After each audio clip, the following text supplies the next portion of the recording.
Do not take your health for granted, because take it from me, one day you have it, one day you don't. And when you don't, you think you don't have time now, you think you don't have money now to like invest in your health. Having to pay the cost for illness is going to be way, way more. I gave myself autoimmune through my habits. Could it continue to do the things that got me sick? That's stupid. Do you love yourself, or do you want to keep self-sabotaging? If you want to see change, you have to do change. You have to be change. You're listening to the What the Gut podcast, where busy moms can come for a holistic approach to health and vitality. I'm Allison, your host, a holistic health and wellness coach. In this space, we'll dive into the intricacies of achieving holistic wellness while balancing the demands of daily life as a busy mom. What the Gut is your haven for navigating the challenges that come with juggling numerous tasks while aiming for a healthier, more balanced life. Join me as we uncover practical solutions to common health hurdles, from managing fatigue to understanding all things gut health. Through insightful discussions, actionable insights, and tailored lifestyle strategies, my goal here is to empower you to embrace a vibrant, nourishing life while saying goodbye to being overwhelmed and exhausted. So if you're ready to embark on this transformative journey towards holistic well-being, hit that subscribe button. Get ready to discover the secrets to thriving in motherhood while nurturing your overall wellness. A quick reminder, everything discussed here is for educational and empowering purposes only and is not intended for personalized medical advice. Consult your personal healthcare provider for personalized medical advice. Welcome to What the Gut, where we create our own path to holistic health, one episode at a time.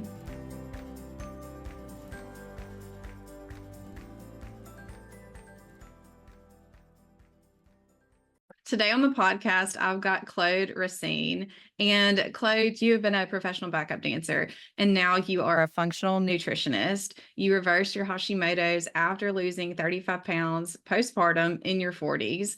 And I've been following you on Instagram for a couple of years now. We've connected a few times. I think our stories have a lot of similarities, but there's some differences too. And so I really connected with you, resonated with you, and it's awesome to have you here today on the podcast. Thank you for having me here. I would love for you to just share your story. I know what it is because I followed you for so long, but I have not had anybody on the podcast who has had Hashimoto's, who has a story similar to yours. I would love for my listeners to hear that it is totally possible to overcome that. Oh my gosh. So, yes, you're right. I was a professional backup dancer for 18 years out of Los Angeles and had the pleasure of dancing for people like J-Lo and Chris Brown, Pussycat Dolls, Avril Lavigne. And when 2020 came along, I had my son in January. Okay. My son was in June of 2020. So, Okay. So Nova was born before COVID hit, but 3 days after he was born, it was like postpartum kind of just, it hit me, and it hit me hard out of nowhere. I was at dinner with my husband while my mom was watching Nova for a couple hours in between breastfeedings. And I just remember sitting down, and all of a sudden just this state of panic came over me and sadness. And I just started crying, and I looked at my husband and I was like, please just tell me we're going to be okay. Because I all of a sudden felt like I had just ruined my life. And that feeling stayed with me for the better part of the next year. And I had suicidal ideation and came very close to ending my life at one point. And when COVID hit, I was actually kind of excited that I wasn't going to be alone, trapped in my house, because that's how I felt. I felt like a farm animal, and my husband could continue to go on his bike rides and live his life, but because you're nursing all day. because you're nursing all day. And not just that, but my anxiety came from the loss of like my old life. Mm-hmm. I was like, I can't just sleep whenever I want. And if Yeah. I do need and want to sleep, I can't, because Nova needs me. I have to feed him. He's crying. He needs to be burped. Like, your freedom, your space, your time is literally just ripped out from underneath you. And I can say that to a woman who hasn't had a kid yet, and it will never, ever, ever, ever hit the way that it does when you actually have the baby. Because Right. tell me if I'm wrong, Allison, but like I was that woman that was like, yeah, that won't happen to me. Or you know what? It's going to be different because I'm going to do this. Yeah. And the truth is it's not different. And like, I think it's different how every woman experiences becoming a mother. But the hardships of it, I think, are all very similar. You know, all babies do cry. That's their way of communicating. So when COVID hit, I was like, yes, everyone is trapped. No one can go anywhere. Everyone is home with me and we're all here together. Woo, this is good. But that got old very fast. And, you know, I needed something to do to take my mind off of momming. And what I was going to say earlier is I needed my son to nap perfectly. Like every 2 hours, you're taking a nap because I had learned that nighttime sleep is only as good as daytime sleep. I was like, oh no, we are going to get this sleep down because if I can at least have some control over that, maybe I'll feel sane again. Yeah. Maybe. Maybe. But Allison, like my whole viewpoint of what happened to me is so different now. And it was just, you know, I was being asked to relinquish control. I was being Mm. asked to trust. I was being asked to step into a new version of myself that I was resisting every day. Like, no, no, no, And you're just thrown into it too. Like nothing can prepare you for that. nothing. And not just that, but it's not one of those things that is already made to be like a bad experience in the world. It's made to be the most beautiful thing a woman's going through. You know, the TV shows, the movies, everyone's like on social media, like, oh my God, so in love with my new baby, and we're so blessed. And oh, my heart is, you know, and then you're the one woman, you think you're the only woman who's like, I hate this. Yeah. Like, I don't want it. I don't want it. I don't want the responsibility. And it's very selfish. I was a very selfish person. I was a dancer. I mean, I literally had to look out for myself and take care of myself for 38 years of my life. And now all Yeah. of a sudden, this little thing requires, you know, All of of you. all of me. And I'm like, no, I want to keep Claude. Like, don't take her. But, you know, now obviously I know he took nothing. He birthed a whole new version of myself that I didn't even know existed. And Yeah. the only way to find that out is to go through the deep. Yeah. It's hard. And I know you were having postpartum depression, anxiety, which is so common. I mean, so many moms experience that, but also don't talk about it enough. I know that you found out that you had Hashimoto's in the mix of all this. How did you figure that out? So, as you can imagine, I was always very fit. I was a dancer. Our bodies have to look a certain type of way, especially like now people are more like willing to accept different body types. But 20 years ago, Yeah. I mean, if you go look at any Britney Spears videos from back in the day, Paula Abdul, I mean, everyone had a ripped body, abs. There was a certain way dancers had to look. And I didn't necessarily have like the healthiest eating habits either because I didn't have to, because I could eat what I want and stay this big. And that was me my whole life. Even, you know, my home life growing up, we didn't really eat the most nutritious, healthy food. We had sweets in the house, M&Ms, chips, Coke. My mom has like a sweet tooth, and my mom also is like this big, and she's 68 and looks incredible and still has her occasional wine and like, you know, that was me for 38 years of my life and nothing I ever had to think about. I didn't know what gut health was. I didn't know, you know, the cause of hormone problems. I didn't know. And what happened was I was on a Beachbody program as a cast member in 2019 called 21 Day Fix Extreme and 21 Day Fix Real Time. I will forever be so grateful for Autumn and that job because so many of my clients come from that, from seeing me on 21 Day Fix. So I had lost 13 pounds doing that, doing 21, it was in 8 weeks. Yeah. So I did the ultimate portion fix. So after having Nova, when I was like mentally ready to start like working out again, I was like, hey, I'll just go back to doing what I did before. That worked. Yeah. But it didn't. So we were part of the trial group for 9-week Control Freak. I was counting my containers, And and your husband did it with you. my husband did it with me. And he was looking great and getting all the results. And there I was, just not losing a single pound. I was looking at my body and I was like, I'm still inflamed. I'm still puffy. There's still like, so, something's different. I just know it.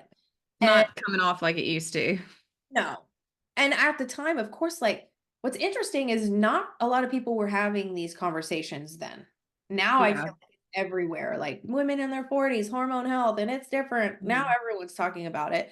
But at the time, even like I had reached out to Autumn and, nothing was really said about the possibility of autoimmune or anything like that. But I talked to a friend one day who was like, maybe you should get your blood work done and just see if everything's okay. And I was like, oh, that's a good idea. I'll get blood work. So I went and got blood work from this integrative doctor in LA. And he's the one who told me I had Hashimoto's. And my TPO numbers at the time were at 400, and a normal number is 30 or below. I was like, I have Hashi what? I have a Yeah. disease? What's autoimmune? Like, what are you saying? And so he put me on, at the time I thought it was like medication because he didn't explain it to me. He didn't say that I would feel probably a little weird at first, but it was a thyroid hormone. It's called NP thyroid, which I actually take now. 4 years later, I'm taking it now. But then I took it for 5 days and felt crazy. And so I threw it in the trash and was like, I'm not taking this. And then started my search for answers. I am a very huge believer that if the body caused it, the body can heal it. Like if I caused it, I can heal it. And I don't like taking medication. So I tried all the things. I went vegan. I tried running like 3 miles a day with a full like sweatsuit on, and eliminated gluten, but was eating a lot of gluten-free things, which is also bad. So I just didn't know what the F I was doing. Uh, Yeah. and still couldn't lose weight, and then just kept feeling worse and worse and worse and looking worse and gaining more weight Yeah. until I met my functional nutritionist, Rachel Shear. Saw her little butt out at the beach one day, and I was like, I remember when my butt looked like that. And why can't I look like that? Like it was the most frustrating thing, Allison, to not just lose control of my mind, because emotionally I was a wreck, Mhm. mentally I was fucking gone, and now my body I couldn't control. At least my body I could always control. Yeah. And I always was a very happy, positive, joyous person. And so all this at once, I was like, just take me the fuck out. Just take me out. Yeah. It's a lot to hit at once. And then, like you said, not having control over anything, essentially. The world is going to pieces in 2020, and your mind is, and who you used to be is gone, and you don't even recognize yourself. And yeah. And you're doing all the things like I'm Yeah. doing I'm running, and I'm eating barely anything, and nothing's happening. Like, oh my God. So after that, like you started working with a functional medicine provider and really got to the root of what was going on. And that took a lot of changes, a lot of mindset shifts too. And I know that you work with your clients now on this. I'm curious what mindset shifts were essential for you. I was so willing to do anything. I was willing to do anything. Like one of the biggest things was getting out of my own way of like thinking I couldn't afford that. Like I had to elevate my mindset and go, okay, I can't do this alone. I've tried now for 2 years. Nothing's working. And this is scary. Like I was literally living with my parents at 40 years old in their house with my son and my husband. because in 2020, the entire industry shut down. So we weren't working as dancers or choreographers. So we're living there. And I was like, oh my God, I I don't have that money.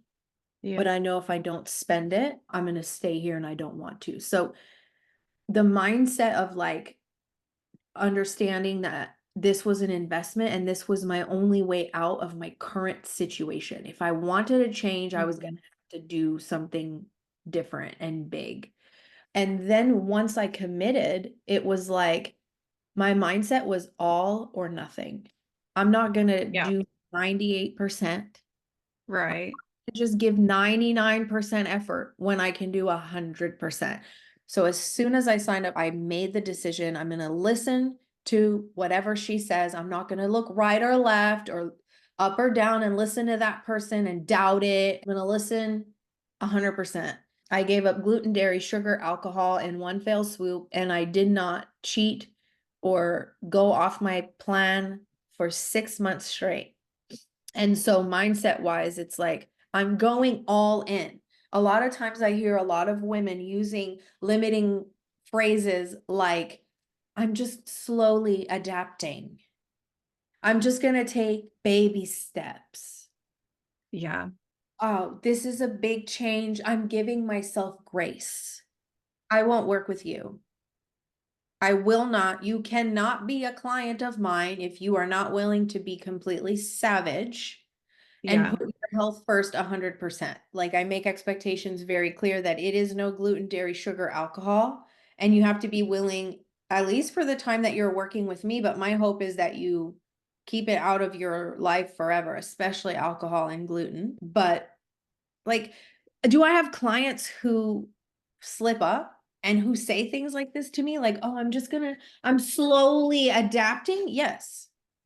And then I'm just very honest with them. It's like, why would you slowly adapt to something that's saving your life? If you have cancer and the doctor is like, you need 40 hours of chemo a week, your ass is going with no questions asked, none. You're not like, well, I'm slowly adapting to the chemo. I'm just gonna go twice for now. No, you like listen to your doctor and go do something that's actually not even good for you. Right. Me, I'm telling you to eliminate this shit and you're slowly adapting to the plan. Yeah. I like how you compared it to that because, I mean, it's like take this medicine every day. They don't even know the pros and cons or side effects, and they do it without a question. You Without the know, time. yeah, it's Because crazy. it's easy. I'm asking you to do something hard so that your Yeah. life can be easier. Yeah. What to you was the hardest part? The hardest part was the food. And I say that because it wasn't really that hard. There were moments where it was hard because I still would be around my family who eats pizza and pasta and bread, who drinks wine at every dinner and beer on the weekends by the pool. And my parents live right down the street. Like, so I'm around this lifestyle. Yeah. And yeah, that was hard at first to, because there's so much habit behind the things we put in our mouth, and there's so much emotions tied to why we even drink in the first place or eat the shit that we eat. It's like all these childhood memories and these emotional attachments. And I tell this story to my clients a lot. When I first started, my mom had ordered pizza for everyone, and it smelled so good. And I had brought my own dinner, my steak and roasted cauliflower and white rice. And I just was on the floor crying. Like, it's not fair. Like, it's not fair. And you're literally experiencing a breakup, a loss with Yeah. food. I was like, I'm literally gonna eat this whole pizza. Like, how is it fair that I have this stupid disease and I can't eat it, but everyone is enjoying pizza and a beer and I'm over here like a fucking rabbit? Like, I was so mad. I was so angry. And so it's okay. Be angry, be sad, experience the loss. It does suck at first. Just don't let the emotions win because emotions can't be your guide. Right. It's just fleeting. I live now by what I call 90-10. So a lot of people have heard the 80-20 rule where 80% of the time they're eating on plan and healthy food and 20% they just fuck off. So for me, it's 90-10. So 90% of the time I'm eating whole one ingredient foods, no gluten, dairy, sugar, alcohol. Well, I haven't had alcohol in almost a year and a half. I swore that off a long time ago because it's a poison and nobody should be consuming it. And then like 10% of the time, like I'll have a gluten-free donut or I'll have a bite of pizza, or I really try to stay away from gluten 100% because gluten is like the devil for Hashimoto's or autoimmune in general. Yeah. But yeah, that's how I live now. And I choose to eat it. It's not like, oh my God, I have to have it. Oh God. You know, you've reached that new level of yourself when there's no emotional attachment to food. You don't Yeah. feel like you need it to calm down. You don't feel like you need it to like reward yourself. All of that is emotional trauma. And that's why I have my clients eliminate it completely. We have to reframe your relationship with food. And if you keep eating, you're never going to change it. And then you probably would get to the point where you're like, oh, well, I'll just go eat a hamburger or a sandwich because it's not making a difference. Like, of course it's not because you didn't eliminate it, you know? Yeah. And some people will say, well, it's so restrictive. I'm just going to like binge eat. But here's the thing.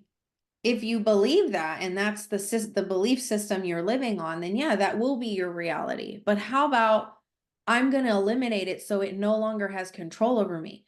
I'm going Mhm. to eliminate it so I feel better and I have Yeah. control over food. I mean, I've had clients for that have been with me for 2 years who still eat this way and feel amazing and look great. It is sustainable if you're willing to change your relationship with food and Yeah. your view around it. Yeah, for sure. Every time I eat something, I'm like, okay, how is this serving me? You know, does this food love me? Is it going to make me feel good or is it going to make me want to die? You know, like, is it You worth know, it? like I can eat gluten and not feel anything. I don't. I don't have an immediate reaction to gluten. I don't feel it physically. I don't bloat. I don't have pain. Sometimes like the next day I may have like joint pain, but Mm-hmm. that's not enough of a deterrent for me to be like, "Oh God, I can't have gluten." It's just the self-control. I understand what it's doing to my body. Yeah. I understand what alcohol does to my body. And knowing that, it's like, do you love yourself or do you want to keep self-sabotaging? Because Right. also, we have to make sure that we're understanding it's not just about weight loss. Because a lot of people come at me and they're like, one Oreo is not going to ruin your weight loss. No, you're right. It's not. Probably one Oreo won't ruin your weight loss. It will ruin your gut. It will ruin your health. And you can't really lose weight until you heal. Losing weight is a byproduct of healing, of getting Yeah. healthy. Right. That's it. And also, you have to look at, because there's so many people talking health out there. Who do you resonate with? If you're a woman in your mid 40s and you're listening to 25-year-old Heather talking about all the carbs she eats all day, she's never had a kid, her hormones are that of a 25-year-old. And you're like, oh, she says I can eat carbs all day and 2,500 calories a day and I'm going to look like her. Like, don't be stupid. Things change as you get older and as you have kids. So, yeah. Like, you may have women who are trainers who have been living a healthy life for 15 years. Their metabolic health is way different than, let's say, mine was. Way different than yours, way different than 90% of women's health out there, metabolic health. We have problems metabolizing food at like a cellular level. So Mm-hmm. we have to address that before you think you're going to look like, your body has to adapt. Yeah. I get a lot of pushback from like using clean keto, using carnivore as tools to eliminate inflammation. But a lot of women are struggling with so much inflammation. That's why your Mm-hmm. hormones are out of whack. That's why you can't sleep. That's why your mood sucks. It's literally food related. Yep. I know that you were talking about habits and practices that you instill in your clients and adapting to a new relationship with food. I'm curious, like, what daily habits or practices did you adopt or do you suggest to your clients to support them as they're going through this? Number one most important aspect of health for women is sleep. So, one of the biggest habits I had to change what time I went to bed and what time I woke up. Now, obviously, when we have littles, like babies, 1-year-olds, they can put some wrenches in that road, especially if you co-sleep. Yeah. However, I did the necessary things so that I could prioritize sleep, meaning I sleep trained Nova, and he was sleeping 12 hours through the night by the time he was 3.5 months old. I'm Lovely. lovely. So Lovely. there were still nights, obviously, there are still nights where Yeah. sleep is interrupted, but every night go to bed at the same time. And I know people are like, what? I have clients on the weekends too, Claude. Yeah, it I is literally tell my clients the exact same thing, though. it is time to grow up. You are not 25 years old anymore, and your Right. priorities need to change. If you want to see change, you have to do change. You have to be change. So go Yep. to sleep at the same time every night before 10 p.m. because you get the most restorative sleep between the hours of 10 and 12 p.m. and wake up at the same time every single day within like 30 minutes. Let's say on the weekdays you wake up at 5:30, give yourself till 6 o'clock on the weekend to sleep in. But always go to bed before 10, ideally by like 9 p.m. is like the sweet spot. And get sunlight in the morning in your eyeballs as soon as you can, like outside sunlight in your eyeballs for like 10 minutes. So that was like the first habit that I had to change was really improving my sleep hygiene and no matter what, prioritizing sleep. I live in Las Vegas. People come visit all the time. Chloe, there's a show at 8 p.m. Sorry, can't go unless it's like a once in a lifetime opportunity. My ass is not out past the hours of 8:30, 9 p.m. Yeah. And then on the week, I mean, I can't, even if I wanted to sleep in, you guys, I have a 4-year-old. He's almost 5. His ass is up at 6 o'clock every morning, whether I want it or not. So he helps keep my circadian rhythm in check. And then obviously weight training. So no more cardio, like say goodbye to cardio. We want Yes. to build like muscle mass. Muscle is the organ of longevity. It is going to give you bone health, ligament health, metabolic health. The more muscle you have, the more food you can eat. So I stopped all the cardio. I weight train 4 days a week. And then I do yoga 1 day a week. So just to keep like, the mobility and the my body is able to move. Yeah. Yoga, life changer. And then obviously counting macros was another habit. People are like, oh, you either have excuses or you have solutions. Do you want to lose weight or do you want to bitch about weighing food? It is your Right. choice. And actually counting macros makes everything so simple. And Yeah. what's the last thing? I think the most difficult part now, there's layers to this shit, is managing stress. And I think a lot of women suffer and struggle with stress. We take on so much, we hold it all in ourselves, we don't put ourselves first, but it is going to impede your progress big time if you don't learn to manage your stress. Yeah, for sure. I agree with all of that. I'm curious, like, do you to this day still count your macros, or is it just like one of those things that's second nature to you now? I kind of go off and on now. Like I actually did carnivore for a few months. I just look at myself as a big experiment now. Yeah. Like, okay, let's see how this feels so I can help other women, Yeah. unless I do it, I'm not gonna recommend it to someone else. So, and then I have a coach who programs my workouts because I hate doing that for myself. And then ever since hiring her about a month ago, I have been tracking my food. So just seeing like what's going in and Hmm. is it supporting my new workouts, whatever. But for the most part, I know how much to eat and I know always have more protein on your plate than anything else. And yeah, but all my clients, I do their macros for them. So I literally design their meal guide and tell them what to eat for breakfast, lunch, dinner. We only eat 3 times a day here at the Glow Up. And then I'll tell them how much of each food. So their only job is to get the food, cook it, weigh it, eat it. It is so simple. It's not easy. You have to be like, I am okay eating the same thing every day. If you're thinking about an exciting way to cook something, it's still controlling you. Yeah. Just keep it so boring and so simple and get some results. Let your body heal. Right now, your focus, this is what I tell my clients, is healing. So the most basic shit you can think, which is just like some chicken, steak, salmon with some olive oil, salt, pepper, garlic powder. Simple. Sounds amazing. That's what's going to work. Yeah, I believe it. I agree. Now, I did want to ask though, after you had Nova, I know you had postpartum depression, anxiety, and you never used medication. That's awesome. Not for my Hashimoto's either. No. Yeah. But really, what helped you through that and like balancing your hormones and everything now is just like staying consistent with like your exercise and nutrition and sleep schedule, all of these things. Yeah. Yeah.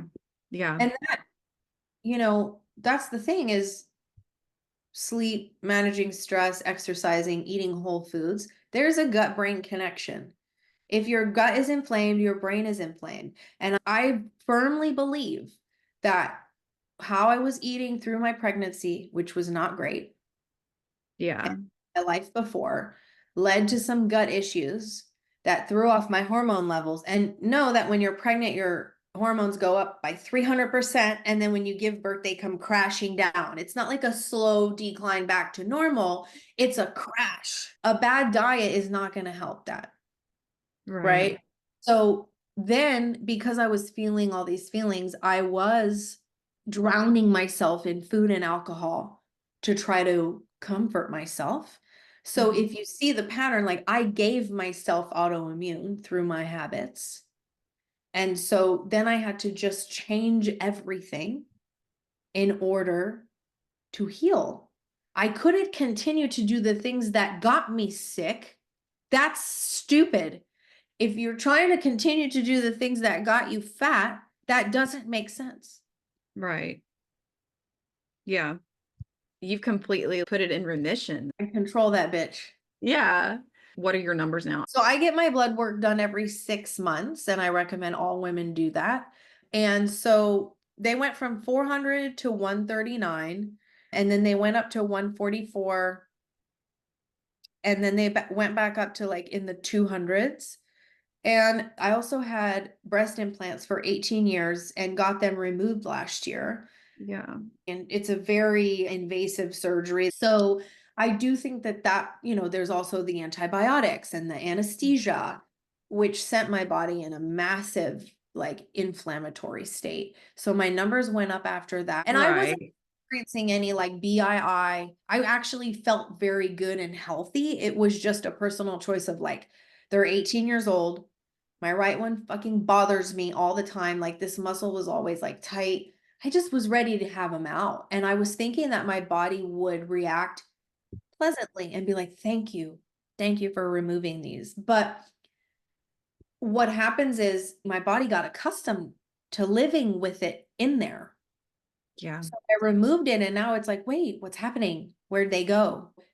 Somebody said like sometimes it can take up to 2 years for the body to actually go back to like a normal state after a surgery like that. And I totally believe it. I mean, Mhm.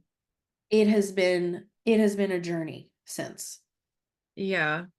It just, it just makes you think like just thinking about that surgery. I mean, that was like an elective, invasive, but elective type surgery. And then you think about some people who have surgeries all the time for like knee replacements, hip replacements, or they fell, they've broken bones, stuff that's not elective, and just the inflammation that that causes on their bodies, and that they don't think about that. But you probably wouldn't break anything or if you had the proper muscle, like Right. If you ate your protein and get your strength trained. protein. trust me, like it's not about just right now. You might think like I feel okay right now and I'm strong. Like, what are you gonna feel like at 60 years old, even 55? If you Mhm. aren't building muscle now, because like every decade of your life, like you just start to lose more muscles. And And the older you get, your appetite suppresses. That can be part of it.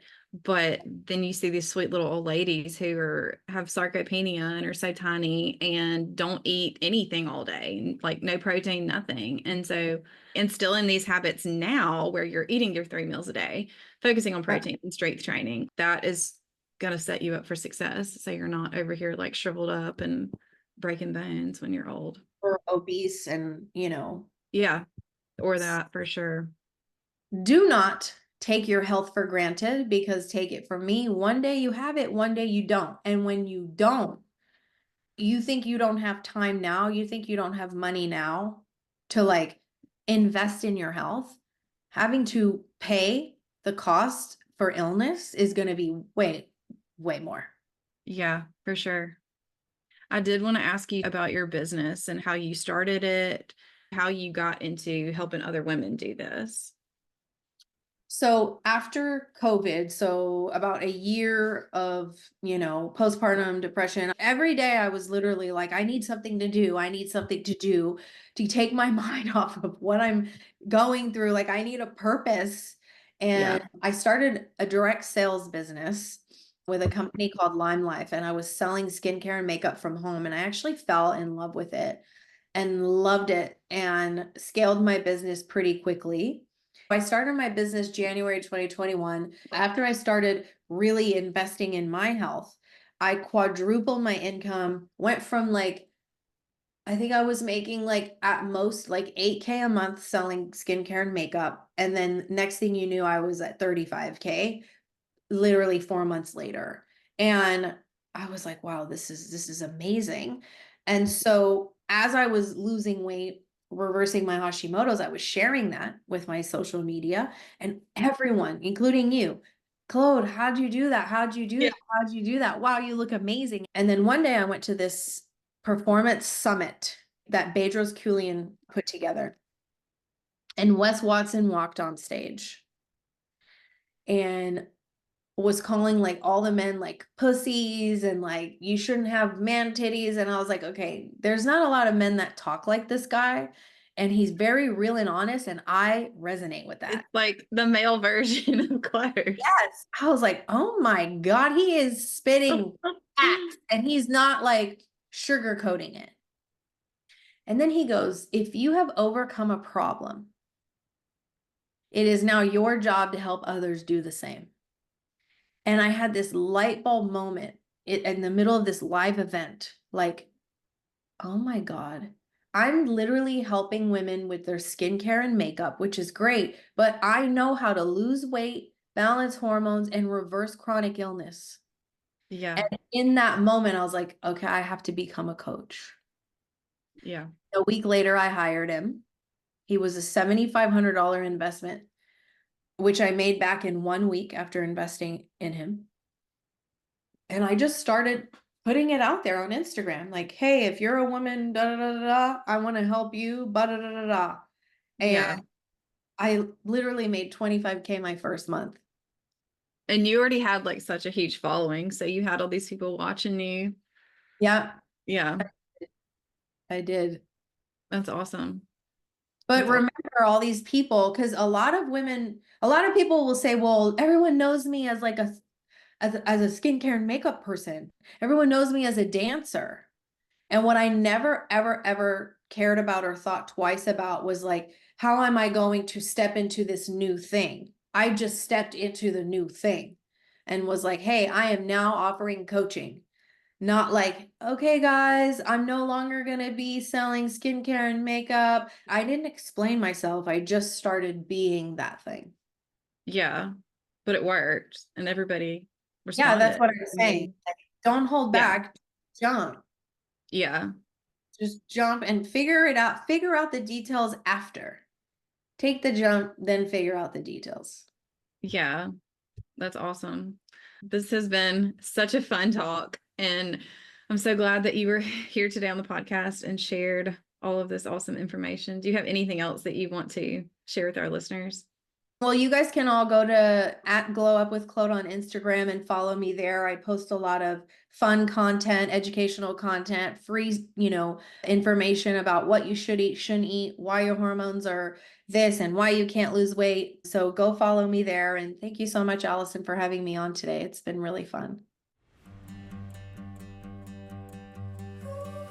Thank you for being a part of my journey on What the Gut podcast. For a deeper dive into today's topics, head over to allisonandwellness.com/whatthegut or find the detailed show notes linked below.